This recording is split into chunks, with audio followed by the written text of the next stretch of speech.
So this past Friday, Jake Paul had another one of his boxing matches, and it appears that Christmas came early because Jake Paul got knocked the fuck out. You got knocked the fuck out, man! Give me my goddamn money.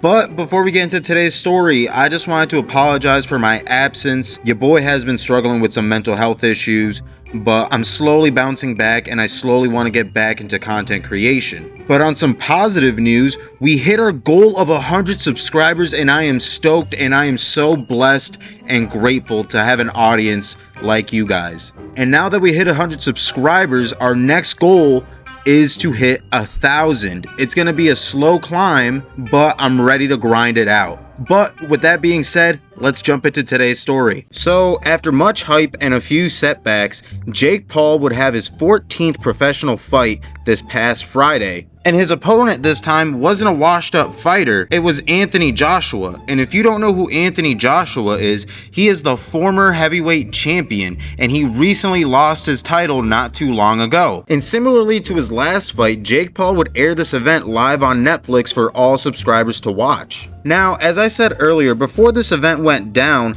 there were a couple setbacks that Jake Paul was facing. The biggest and main one being his original opponent. Jake was originally set to fight Gervonta Tank Davis, but after some issues between the two parties, that fight was scrapped. And in comes Anthony Joshua as the big replacement. Emphasis on big. And when this fight was announced, everyone was stoked, everyone was excited. It is as if everyone's fighting prayers were answered. Because for once, Jake would actually face some tough competition. And if you look at the side-by-side comparison of the two, you can tell that Jake was way in over his head. Because this literally became David versus Goliath, except Goliath actually won this time. And like many of Jake's fights, you knew that this was going to be a complete spectacle. Most people don't watch Jake Paul's fights in a serious manner. Most people just watch them for pure entertainment. We all know that Jake Paul isn't in the highest echelons of boxing, but we all know that he could put up an entertaining show. And that's exactly what this was from the very beginning of the fight. When the fight began,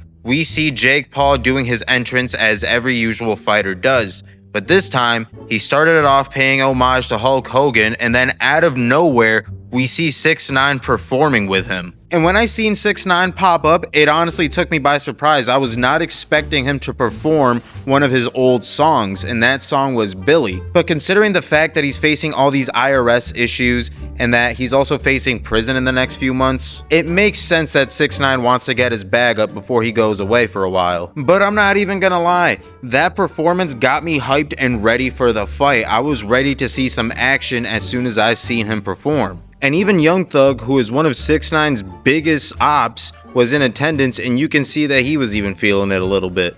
I don't know, maybe I'm just overthinking it.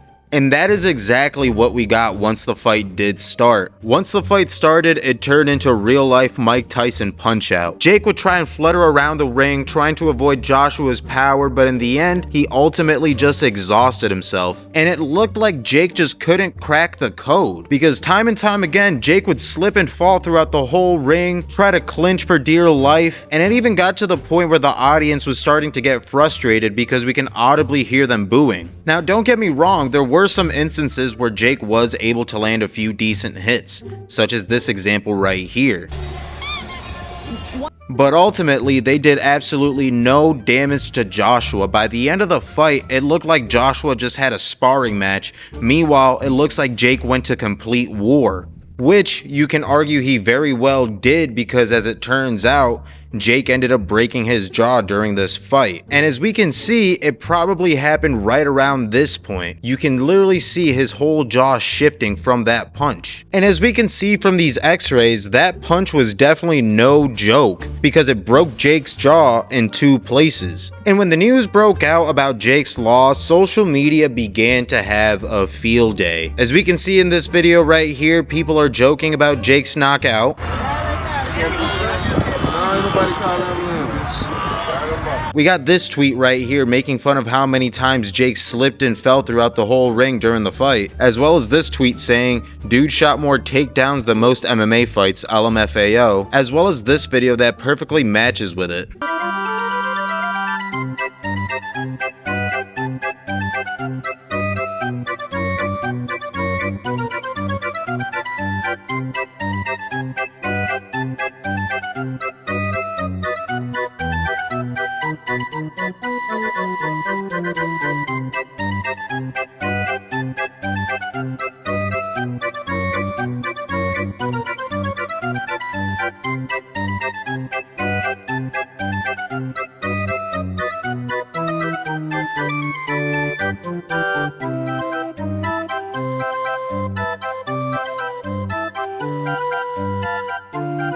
And that video goes on like that for almost another 30 seconds. But my favorite meme that has sprung out from all of this has to be this one, which perfectly captures the moment where Anthony is about to break Jake Paul's jaw. And I'll hand it to Jake because he even joined in on the fun, changing his profile picture to the moment he got his jaw broken. All in all though, I do feel like I have to give Jake Paul his flowers. He finally stepped out of his comfort zone and faced an actual challenge for once, and you can't knock him for that. Now, do I think that he's ever going to become a world champ? I don't think so, and I don't see it. But I will give him credit. He can put on one hell of a show. He's definitely an entertainer, and he's stepping up to the plate a little bit. You can't knock the guy for that. You got to give credit where it's due. But my follow-up question is this: what's next for Jake? What is his plan moving forward? Now that he faced real competition and he faced an actual professional boxer, is he going to continue down this route? Or is he going to regress and pay old has-beens to fight again? Personally, if Jake does jump back in the ring, he should not be a heavyweight fighter. He is not built to be a heavyweight fighter. Me personally, I believe that he should be fighting middleweight.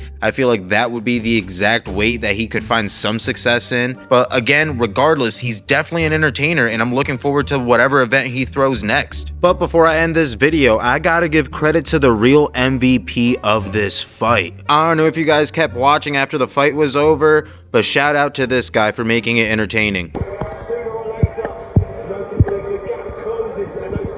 But yeah, guys, it seems like the Paul brothers just keep getting L's back to back. And if you guys are interested in what I'm talking about, here's a link to one of my previous videos. And again, subscribe to the channel and smash the like button. I hope to see you guys in the next.